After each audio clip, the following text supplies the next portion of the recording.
Welcome to your daily magnificent mindset call. Because we're focused on the power and the law of assumption, I thought I would talk about that for a few days in, a more deeper, quick, nuanced way.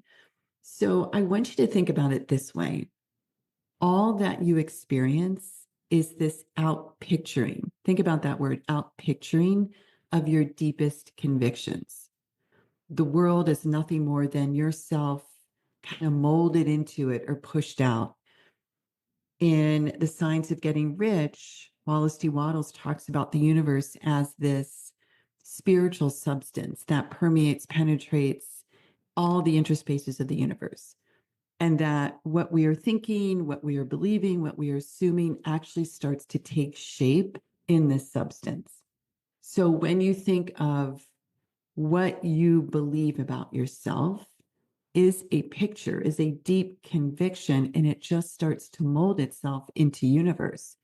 It's not the circumstances of life that shape you. I mean, they do shape you because it's how you respond to it that will bring you resilience or strength.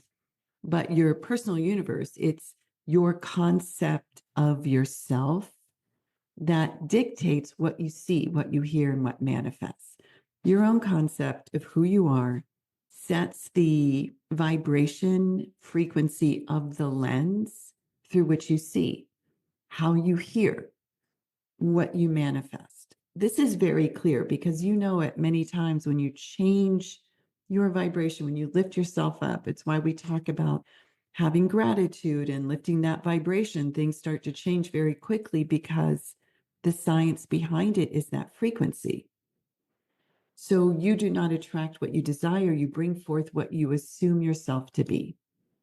If you persist in a certain state of being, meaning if you persist in being critical of others, if you persist in creating chaos and confusion, if you persist in being like, no one does it right, nothing works for me, if you persist in a certain state of being, the world has no choice but to rearrange itself in harmony with that state. If you persist in a certain state of service, of love, of harmony, of abundance, of receptivity, the world has no choice but to rearrange itself in harmony with that state. The mind is always assuming, the mind is always making assumptions, most often without any awareness. And this is the danger. Because the real question is, what are you assuming most of the day? Are you assuming ease? Are you assuming abundance? Are you assuming fulfillment? Or are you assuming struggle, delay, and lack? Whatever you accept as real in your imagination, you will encounter in the world. Now, here's a warning for all spiritualists who practice like you do the law of assumption, law of expectation, law of attraction, all of it. Some people will say, oh, I assume abundance. I assume money is coming to me. I assume love. But then they turn around and they treat someone else in the exact opposite. Or then they turn around and find something wrong with someone or create confusion or chaos. That's not assuming abundance.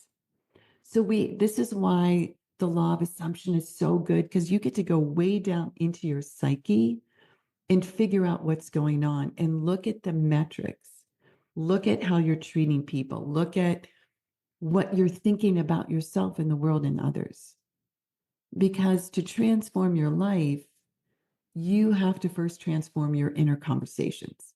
You must discipline the mind to dwell only upon that which you wish to externalize. So you don't ask how it's going to happen, how it's going to come to pass, accept that it already has. Then take the action, identifies if it's here. The mind that needs proof before belief is the mind that remains bound by appearances. And as you know, the absence of evidence is not the evidence of its absence. That's an important one. So truth is unseen first, intangible is here first, and only later does it appear as particle as form. So what I want you to think about for today in practice, observe your habitual thoughts. Whenever you catch yourself dwelling on limitation, pause, redirect. And I would suggest a redirection with words out loud. I am prosperity. I am love. I got this. Everything's okay. All right, maybe my body's tired, but I got this.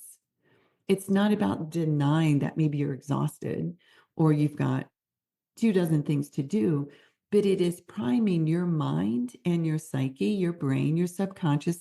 I got this. I got this to the best of my ability.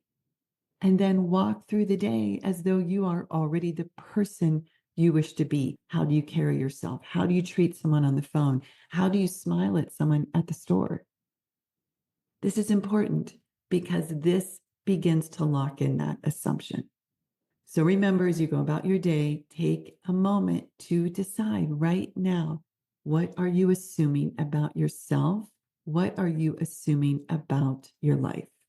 And our mantra this month is Infinite Spirit, guide me to the highest realms of consciousness, filled with the highest vibrations and manifestations for my best life. All right, everyone, have a beautiful day. Thank you for being here. Much love.